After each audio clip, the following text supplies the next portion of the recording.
누가복음 19장 45절에서 48절까지 말씀 보겠습니다. 다 함께 한 목소리 있습니다. 성전에 들어가사 장사하는 자들을 내쫓으시며 그들에게 이르시되 기록된 바 내 집은 기도하는 집이 되리라 하였거늘 너희는 강도의 소굴을 만들었도다 하시니라.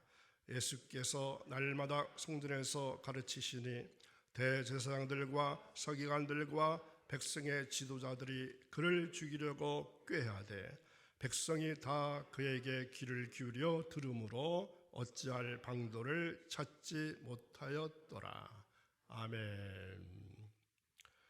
하나님의 거룩한 임재가 우리 교회뿐만 아니라 각 교회의 온라인 예배를 통해서 아주 풍성하게 흘러넘칠 수 있기를 간절히 축원합니다. 어제는 부활주일이었습니다. 이제부터 교회 절기는 어떤 절기입니까? 부활절기 이렇게 말합니다. 강단 색깔은 바뀌었죠? 흰색입니다. 흰색은 모든 색의 기본이라 할 수 있죠. 그래서 어떤 뜻이 있을까요? 성결을 뜻합니다. 또는 순결, 완전, 기쁨 이러한 뜻이 있습니다. 이 색깔은 다음 절기인 성령 강림 절기가 되기 전인 7주 동안 이 하얀 색깔로 강단을 장식하게 됩니다. 뜻이 뭐라 그랬죠? 순결, 성결, 완전, 기쁨 이러한 뜻입니다. 우리 눈에 보이지도 않는 이 바이러스 때문에 인류 문명이 온 세계가 휘청되고 있습니다. 그런데 보통 때는 별로 하지 않았던 얘기들을 하고 있죠. 사회적 거리, 두기운동. 옛날에 해보질 않았잖아요. 그렇다면 우리 신앙인들에게는 이 거리 두기에서 어떤 교훈을 얻어야 하겠습니까? 세상과는 어떻게 하고? 멀어지고, 마귀하고는 더더욱 멀어지고, 대신에 하나님과는 더 가까워지고, 성전과도 더 가까워지고, 하나님 말씀과도 더 가까워지고, 기도와도 가까워지고, 그래서 가까워지는 운동을 우리는 더 많이 할 수 있기를 간절히 바랍니다. 그래서 주님의 임재 가운데 진정한 자유, 진정한 치유, 진정한 회복을 경험하는 여러분 모두가 되기를 주님의 이름으로 축원합니다. 지난 월요일에도 같은 본문을 읽었습니다. 지난 월요일에는 고난주간 두 번째 날을 맞이해서 예수님께서 처음으로 하신 일이 무엇이었습니까? 바로 성전 정결이었습니다. 성전 청결이었습니다. 오늘은 내 집은 기도하는 집이다. 이러한 제목으로 주신 말씀 생각해 봅니다.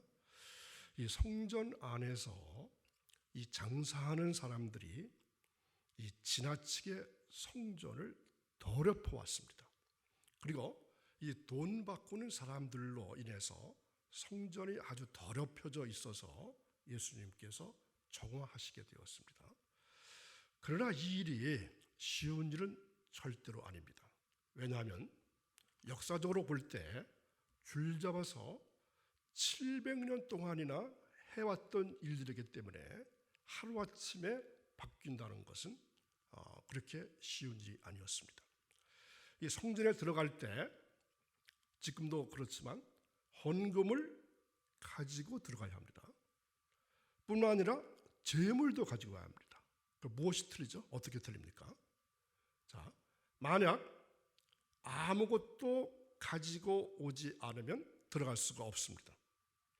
그런데 멀리서 오는 사람들은 어떻게 될까요? 소를 끌고 와야 되고 염소를 끌고 와야 되고 비둘기를 잡아서 안고 와야 되는데 이게 쉬운 일이 아니었습니다. 그래서 예루살렘 성전 있는 곳에서 양이나 소나 염소나 비둘기를 팔게 된 겁니다. 그런데 이 일이 제대로 잘 되었으면 괜찮았는데 그게 그렇지가 않았습니다. 지금 먼 곳에서 재물들을 가지고 오면은 볼품이 없어지니까 손질을 잘해서 재물이 될 수 있도록 해주어야 합니다. 그런데 이런 것은 틀렸어. 이런 것은 안 돼. 꼴이 안 좋아. 그러니 무엇이 될 수 없다? 재물이 될 수 없다. 이러한 식으로 각종 구실을 잡아서 받아들이지를 않았다는 겁니다. 이렇게 되니까 할 수 없이 예루살렘 성전에서 파는 것을 살 수밖에 없게 됩니다. 그렇다고 여기서 파는 것이 좋은 것이 아닙니다. 형편없는 것을 싸게 사다가 비싸게 팔아서 많은 이득을 남겼던 것입니다. 누가 그랬습니까? 종교 지도자들이 장사를 하면서 돈벌이를 했던 것입니다. 성도들은 이 교회에 바쳐진 것에 대해서 다른 마음을 먹어서는 안 됩니다. 하나님께 바쳐진 성물은 절대 손을 대서는 안 됩니다. 조금이라도 이득을 보거나 부정한 일이 있으면 잘못된 일입니다. 그런데 당시에 이렇게 타락하고 부패했다는 것입니다. 세상도 돈에 눈이 멀면은 세상의 정치가나 다를 바가 없습니다. 먼 곳에서 가지고 왔으니까 참 수고했어 하면서 이렇게 받아들이면 얼마나 좋겠습니까? 그런데 안 된다고 하면서 좋지도 않은 것을 아주 비싸게 팔면서 장사를 했으니까 도저히 있을 수 없는 일이었습니다. 비둘기 한 마리에 한 데나리온을 살 수 있는 것을 여기서는 15데나리온을 주고 사야만 했습니다. 만약 반항하고 항의하면은 아예 제사도 드리질 못하게 했습니다. 그리고 돈을 바꾸는 일을 했다고 했습니다. 하나님께 반세겔씩 바쳐야 하는데 당시에 로마 돈, 애굽 돈, 헬라 돈, 또 두로 돈, 시리아 돈 이러한 돈들이 함께 통용되고 있었습니다. 그런데 돈에는 그 나라 황제들의 초상이 새겨 있었습니다. 지금도 돈에는 그 많은 인물들이 찍혀 있죠. 그 당시에는 주로 황제들이 돈에 이 초상을 새겨 놓았습니다. 예를 들면 로마 돈에는 가이사 황제가 그려져 있었습니다. 그런데 이런 그림이 들어있는 것은 성전에 바칠 수 없다고 하는 것입니다. 사실은 안 될 것이 하나도 없는 겁니다. 그래서 갈리돈으로 바꾸어서 헌금해야 한다는 법을 만들어서 이 법이 700년 동안이나 전통으로 내려왔던 것입니다. 이래서 돈 바꾸는 장사가 성전에서 이루어지게 된 것입니다. 얼마나 치사하고 얼마나 유치하고 또 부정적인 것입니까? 그런데 바꿀 때 같은 값으로 바꿔주면 괜찮은데 하나님의 나라 돈이라고 하면서 비싸게 바꾸어서 많은 이득을 챙겼던 것입니다. 그렇다면 왜 이렇게 한 것입니까? 그들 나름대로 대답이 있습니다. 이렇게 안 하면 성전 운영을 할 수 없다는 것입니다. 거대한 예루살렘을 운영하려면 이렇게 해야 한다는 것입니다. 그러니 이것을 누가 중지시킬 수 있다는 것입니까? 오직 평화의 왕이시고 메시아이신 예수님만이 둘러 엎으시면서 내쫓을 수 있는 것이었습니다. 다른 데는 망하든지 형편없게 된다 할지라도 예루살렘 안에서는 온전하고 참되고 제대로 되어야 하는데 그렇지가 못했습니다. 다른 데는 어떻게 된다 할지라도 교회에서만은 그렇게 해서는 안 된다고 하는 것이 오늘 말씀에 나타나 있는 주님의 교훈이라고 할 수 있습니다. 그래서 예수님께서 슬퍼하시면서 우셨다고 했습니다. 결국 주님께서 성전에 들어가셔서 장사하는 자들을 내쫓으셨습니다. 특별히 요한복음에는 조금 격한 말로 엎으셨다고 표현하고 있습니다. 그리고 비둘기를 놓아주고 돈 주머니를 뿌렸다고 됐습니다. 그러니 많은 사람들이 예수님도 폭력을 쓰셨다 이렇게 말하는 것입니다. 그러나 오늘 우리가 읽은 누가복음에서는 점잖게 성전에 들어가서 장사하는 사람들을 내쫓으셨다 이렇게 말씀하고 있습니다. 사실 이 사람들은 죄가 없습니다. 문제는 이들을 조정하는 지도자들이 죄가 있었습니다. 자, 46절 보면은 예수님은 내 집은 기도하는 집이 될 것이다 이렇게 말씀하십니다. 예수님이 성전에 들어가셔서 이렇게 하신 것은 700년 만에 처음 보는 일이었습니다. 좀 더 구체적으로 말하면 세상에서 처음 보는 일이었습니다. 권력과 권세가 가장 센 곳이 성전 안인데 성전 안에서 이런 일이 벌어졌다고 하는 것은 상상할 수 없는 일입니다.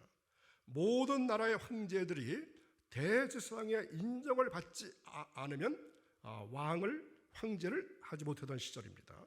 그런데 성전 안에서 이러한 정화운동이 일어난 것을 보았을 때 이것을 본 사람들은 다 두려웠을 것입니다. 하늘로부터 내려온 권세가 아니고서 어떻게 저렇게 할 수 있을까 이러한 생각들을 했을 것입니다. 성전을 깨끗하게 할 권세가 있다 할지라도 깨끗하게 할 권위가 없습니다. 왜냐하면 너나 할 것 없이 다 부패했고 부정에 사로잡혀 있는데 누가 감히 고발을 하고 고소를 할 수 있겠습니까? 어떤 종교자도 종교 지도자도 이것을 정할 수 없었습니다. 다 코가 깨어 있습니다. 발목이 잡혀 있는데 어떻게 거기서 벗어날 수가 있겠습니까? 바른 소리, 온전한 소리 하나를 할 사람이 없습니다. 만약 이것을 하려면 어떤 조직에도 들어있질 않아야 합니다. 그러나 조직에 들어가지 않을 수도 없는 상태입니다. 그런데 예수님께서 이 일을 권위 있게 하셨다는 것입니다. 그리고 깨끗하게 할 진실이 있으셔서 그렇게 하셨습니다. 놀라운 것은 예수님께서 이렇게 하셨을 때 놀라운 역사가 일어났습니다. 성전은 하나님의 집이다. 구약 성경에서는 어디에 이런 말씀이 있을까요? 내 집은 기도하는 집이 될 것이다. 이사야서 56장 7절에 보면은 이런 말씀이 있습니다. 함께 있습니다.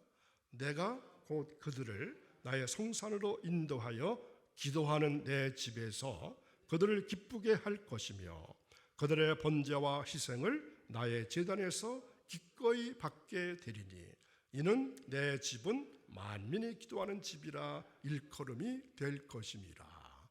아멘. 그런데 어찌해서 너희는 강도의 구렬, 강도의 소굴로 만들었느냐. 본래 성전은 솔로몬이 지었습니다. 다윗 왕은 성전을 지으려고 하다가 짓지를 못하고 준비만 했던 임금입니다. 그러므로 성전을 지을 수 있게 하나님께 허락을 받는다는 것은 얼마나 축복인지 모릅니다.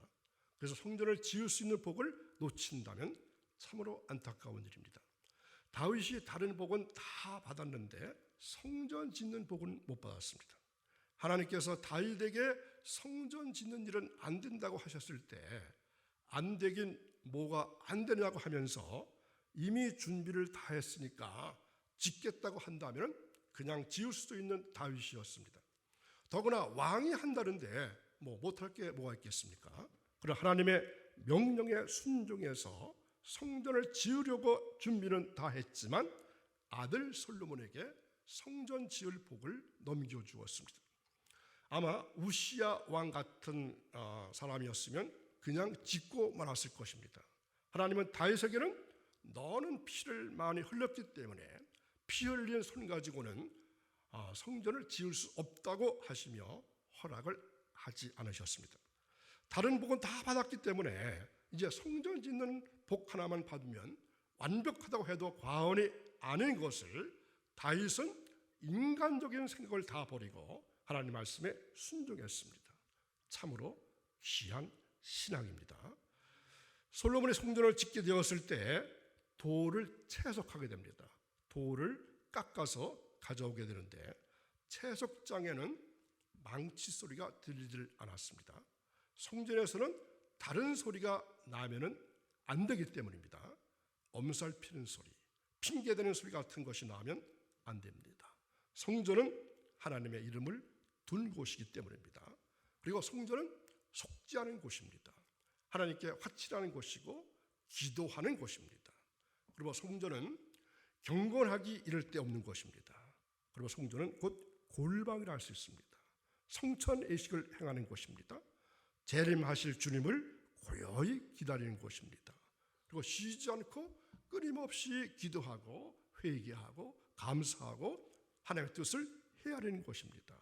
그래서 하나님은 우리의 기도를 들으시려고 성전을 마련하시고 우리의 기도를 들으시면서 즐거워하시고 응답해 주시고 온갖 모든 것을 다 마련해 주고 계십니다.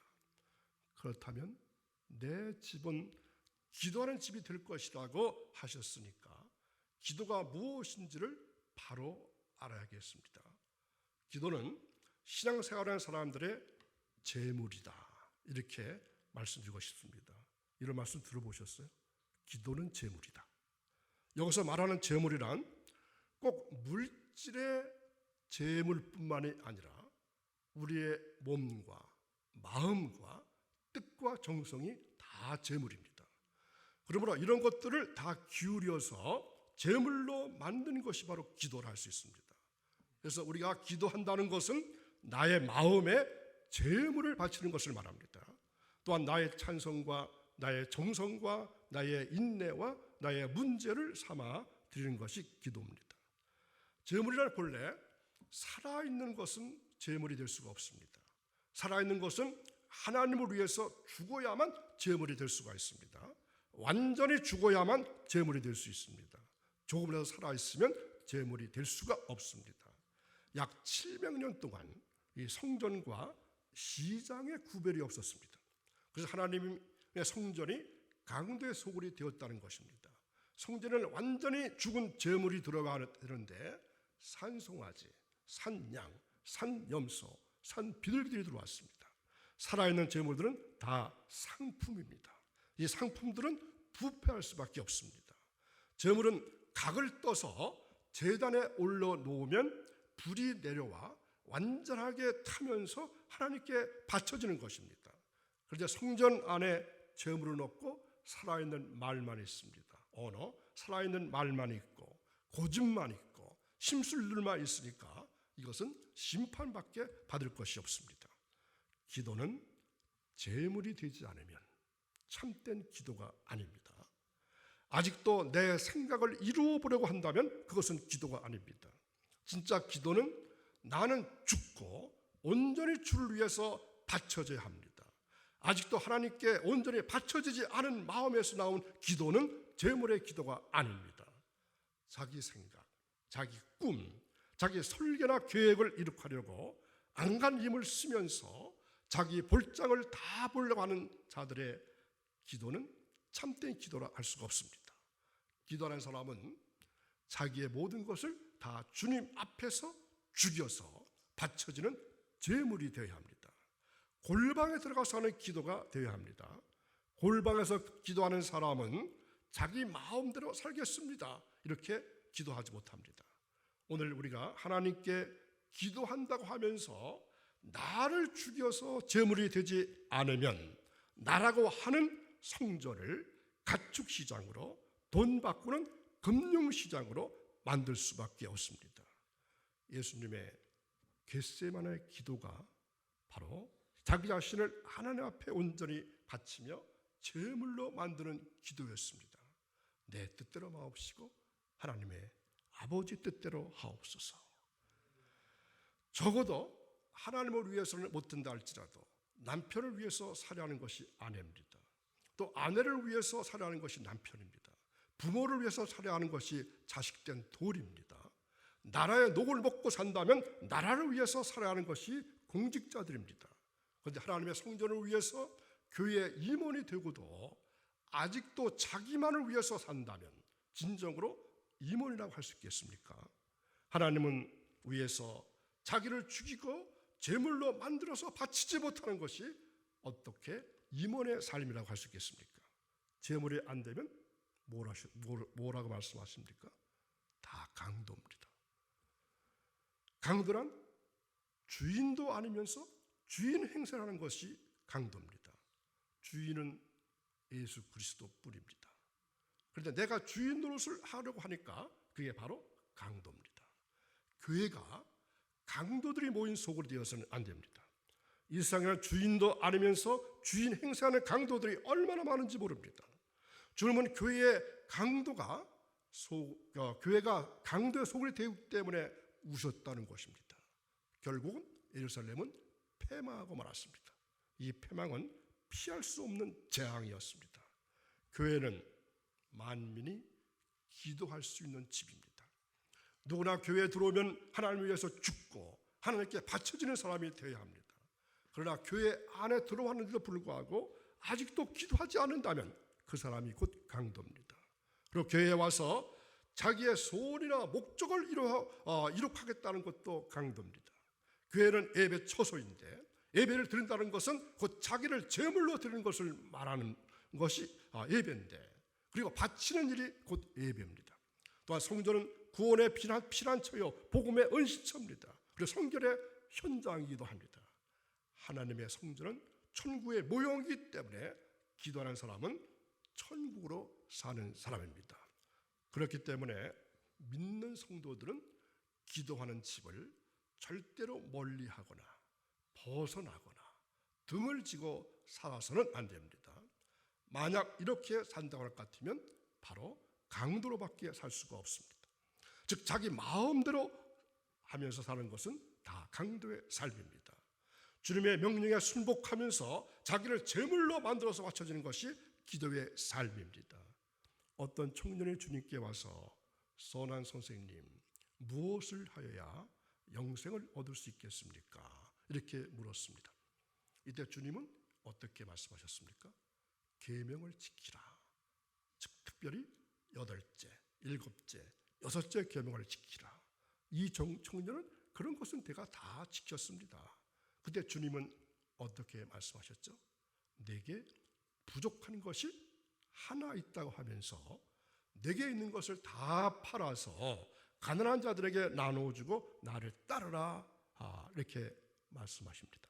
그랬더니 이 사람은 어떻게 하면서 돌아갔다고요? 근심하면서 돌아갔다. 왜냐하면 그는 부자였기 때문이라고 그랬습니다. 이 청년은 재산이 많았기 때문에 그랬다고 하지만 우리는 부자도 못 되면서 바치지도 못하고 주를 위해서 죽어서 제물을 만드는 기도가 없으면 아무리 계명을 잘 지켜도 주님을 따르지를 못하고 있습니다. 우리 모두 각자 한 분 한 분이 다 하나님의 성전입니다.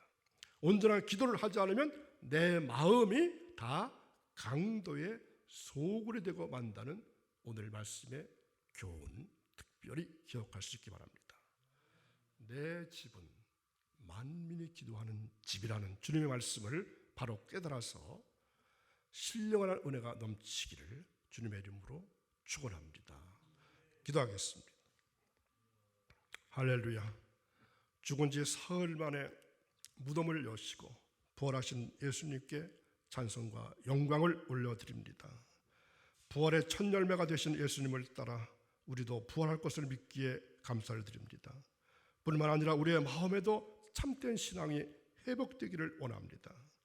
교회는 만민이 기도하는 집이라고 말씀하신 주님, 우리 생명나무 교회 교인 가운데는 강도의 소굴로 만드는 사람이 한 사람도 없게 하옵소서. 그래서 썩고 없어질 땅의 것에만 소망을 두지 않게 하시고 부활을 사모하는 성도답게 주 안에서 견실하며 흔들리지 않는 믿음을 지키게 하옵소서. 거룩하신 하나님 아버지, 이 어려운 때에, 이 재앙의 때에 국가들이 이기적인 결정보다는 모든 나라와 지도자들이 다 같이 살 수 있는 지혜를 찾을 수 있도록 지혜를 주옵소서. 감사하며 예수님의 이름으로 기도하옵나이다. 아멘.